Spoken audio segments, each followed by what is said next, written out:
আসসালামু আলাইকুম রহমতুল্লাহি ওয়া বারাকাতুহু। প্রিয় দর্শকবৃন্দ, কালকে কিন্তু দেখেছেন যে সারা রাত ভর কিন্তু বিশ্ববিদ্যালয় কলেজ থেকে কিন্তু অনেক মিছিল বের হয়েছে।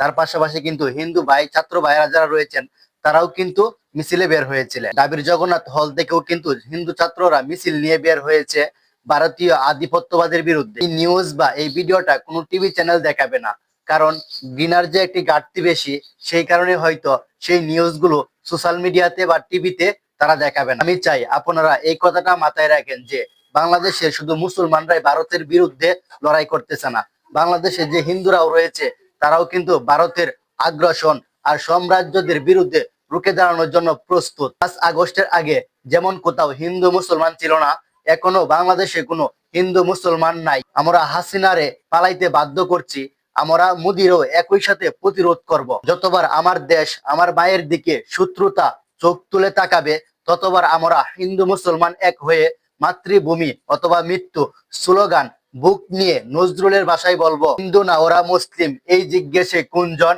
কান্ডারি বল ডুবিয়েছে মানুষ সন্তান মোর মার। তো আমরা সকলেই কিন্তু ঐক্যবদ্ধ ভাবে কিন্তু আমরা আন্দোলনে 5 আগস্ট জয় করেছিলাম। 5 আগস্টের মতো এখনো যদি আমরা সেম ভাবে হিন্দু এবং মুসলিম ভাই ভাই মিলে আমরা যদি আমাদের দেশের জন্য কাজ করি, তাহলে অবশ্যই ভারতের বিরুদ্ধে আমরা সফল হব।